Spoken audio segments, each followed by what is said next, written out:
एक ब्राह्मण कांग्रेसी नेता पवन खेरा मोदी जी की मां को अपमान करता है, उसकी गिरफ्तारी हो जाती है।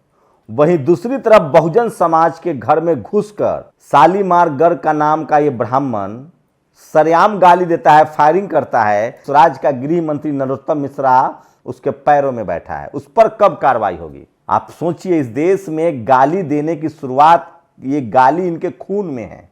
पवन खेरा ने गाली दी मोदी जी के मां को, और वो शालीमार गर्ग किस तरह से सरेआम गाली गलौज कर रहा है। क्या किसी ब्राह्मण सभा ने कोई बैठक की, उसके खिलाफ पंचायत की? क्यों भैया, आप क्यों नहीं उसके खिलाफ बोल रहे हैं? मोनू मानेसर आपके लिए त्रिशूल उठा रहा है तो हिंदू पंचायत करते हैं आप चाहते हैं कि दलित पिछड़ा मोनू यादव हो या रिंकू सैनी हो, गुंडा बन जाए, क्रिमिनल बन जाए। लेकिन जब कोई शालीमार गर्ग नाम का गुंडा सरेआम हथियार लहराता है, गाली गलौज करता है, तो आप चुप हैं। यही जातिवाद है। आप चाहते हैं कि दलित पिछड़ा आदिवासी का बच्चा आपके लिए त्रिशूल उठाए, बंदूक उठाए, स्कूल कॉलेज न जाए।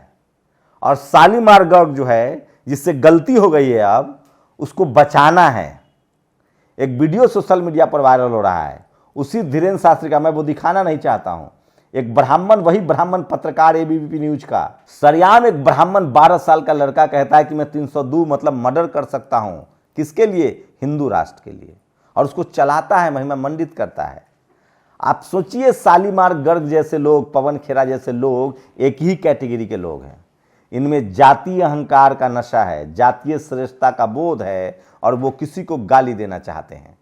सवाल है कि पवन खेरा पर तो कार्रवाई हो गई, शालीमार गर्ग पर कब कार्रवाई होगा मोदी जी? ये आपसे सवाल है। नरोत्तम मिश्रा, शिवराज सिंह चौहान, चंद्रशेखर रावण ने ये वीडियो देखिए। उन्होंने परिवार से बात की है और साफ साफ कहा है कि आप डरिए मत, हम आपके साथ हैं। वीडियो देख लीजिए। कि वो पुलिस उस गुंडे को पकड़ने के बजाय कह रही है कि वो असला नहीं था, वो तो टोस्ट थी। बताओ, यानी कि पुलिस किसकी सुरक्षा कर रही है? हमारे लोगों की। वो गुंडा पूरे समाज को गाली देकर चला जाता है। मैं तो उनसे भी नाराज हूं जो बरात थी, उसके हाथ पैर तोड़ देते। भाई वो माँ बहनों गाली दे रहा था। माँ बहनों का सम्मान के लिए तो कुछ भी कुर्बानी देनी पड़ जाए, देश का रीति रही है। तो देखा आपने वीडियो।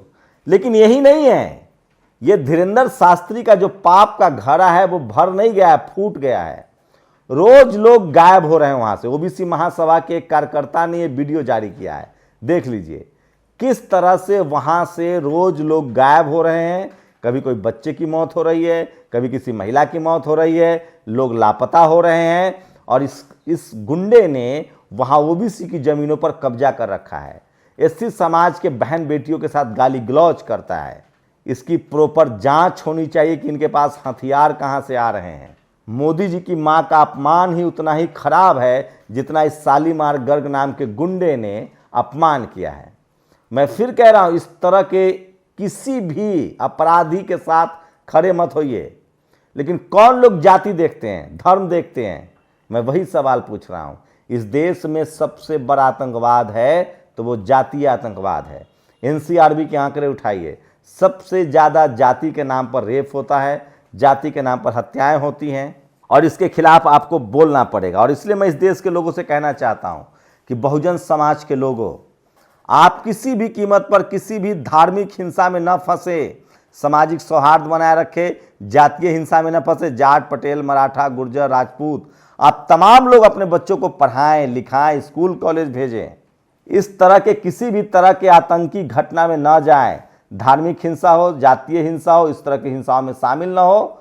और समाज की बेहतरी के लिए काम करे, देश की बेहतरी के लिए काम करे। जातीय हिंसा से और सांप्रदायिक हिंसा से दूर रहें।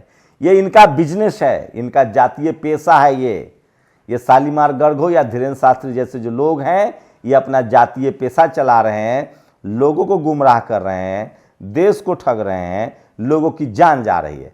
कोई कह रहा है बेल पत्र पढ़ने से आपका बच्चा पास हो जाएगा, कोई कह रहा है रुद्राक्ष को पानी में रख के पिएगो तो बीमारी दूर हो जाएगी। और बेशर्म इस देश की मनुवादी मीडिया उसको दिखाती भी है। ये संविधान का उल्लंघन है। भारत का संविधान कहता है कि आपको वैज्ञानिक टेम्परामेंट से आगे आना चाहिए। सोचिए, 16वीं शताब्दी में ईसाई मिशनरी यही करते थे। चर्चों में इसी तरह के अपराध होते थे। ब्रूनो को जलाया गया, गैलीलियो को जेल में डाला गया, तब जाकर वहां विज्ञान पनपा है।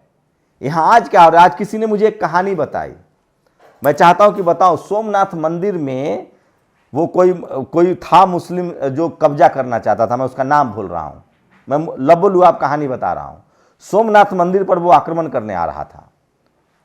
गुजरात के उस समय के जो वहां के राजा थे, उनको कर्मकांडियों ने कहा कि आप दूध और संपत्ति एकत्र करवाइए, हम ऐसा जाप करेंगे कि वो अंधा हो जाएगा। यही राजा ने किया, जाप होने लगा पूरे उस इलाके में। वो मुस्लिम शासक मंदिर तक पहुंच गया। कहीं श्राप से कोई अंधा होता है? कोई भस्म होता है? वो आया, उसने कहा कि ये लोग क्या कर रहे हैं? उसने कहा कि भैया ये जाप हो रहा है, आप अंधे हो जाएंगे। उसने हंसा और कहा कि ये लोग हमारा विरोध कर देते तो हम भाग जाते। उसके बाद कहा कि यहाँ क्या है? तो उसने कहा कि एक मंदिर है जो चमत्कारी मूर्ति है जो लटक रहा है। उसने गुंबद तोड़ा, उसमें चंबुक लगा हुआ था और वो धाम से गिरा, और उसने सारी संपत्ति जिन लोगों ने जमा करवाया था उस पूरे रजवाड़े का, वो संपत्ति लूट के ले गया। सोमनाथ मंदिर लूट कांड उसी को कहते हैं। अब बताइए, अंधविश्वास फैलाया जा रहा है इस देश में। चीन, विदेश मंत्री कह रहे हैं चीन बड़ी अर्थव्यवस्था है, हम कैसे लड़ सकते हैं? अरे सर, विज्ञान की तरफ बढ़िए। कॉलेज, यूनिवर्सिटी, आपको जहाज बनाने पड़ेंगे, आपको फाइटर प्लेन बनाने पड़ेंगे, वो मंत्र से बनेगा। तो सोचिए, इस देश को ऐसे लोग किस तरह से नुकसान कर रहे हैं। ये देश का नुकसान हो रहा है, गरीबों को ठगा जा रहा है, बीमारों को ठगा जा रहा है, लाचार बेबस लोगों को ठगा जा रहा है। ऐसे लोगों का इलाज होना जरूरी है। दुनिया 21वीं सदी में चांद पर जा रही है, आप कह रहे कि हम पर्चा पढ़ देते हैं। दिलीप मंडल ने शास्त्रार्थ की चुनौती दी है। आप में इतनी हिम्मत है तो आप चाइना को भस्म करके दिखाइए, पाकिस्तान को भस्म करके दिखाइए, कुछ तो करो। ये ठग लोग हैं, ये शातिर लोग हैं, और ये धर्म का इस्तेमाल लोगों को बेवकूफ बनाने के लिए कर रहे हैं। जिनका आस्था है उनके साथ ये मजाक कर रहे हैं। ऐसे लोग सलाखों के पीछे होने चाहिए, नहीं तो ये देश कमजोर होगा, इंसानियत पर से भरोसा उठेगा और अंत में लोगों का धर्म से विश्वास उठ जाएगा। इसलिए चंद्रशेखर रावण ने कहा है कि ऐसे लोगों से डरने की जरूरत नहीं है और जल्दी से जल्दी इस पर कार्रवाई होनी चाहिए और ये गुंडा जेल के अंदर होना चाहिए। क्या लगता है आप लोगों को, ये लोग धर्म का व्यापार कर रहा है या ये सही में आस्थावान लोग हैं? ये गरीब, लाचार, बेबस, अशिक्षित लोगों का शोषण कर रहा है। ये गुंडा है, लुटेरा है, सरेआम पिस्टल लहराता है, गाली देता है। इन गालीबाजों की जगह जेल होनी चाहिए। आप लोग अपनी प्रतिक्रिया जरूर दीजिए। शुक्रिया। नेशनल दस्तक की आपसे गुजारिश है कि अगर इसको बचाना चाहते हैं तो नेशनल दस्तक को सब्सक्राइब करने के लिए रेड कलर के सब्सक्राइब बटन को दबाएं, फिर बेल आइकन की घंटी दबाएं। नेशनल दस्तक को बचाने के लिए बहुत जरूरी है कि हर खबर को शेयर करें, लाइक करें, कमेंट जरूर करें।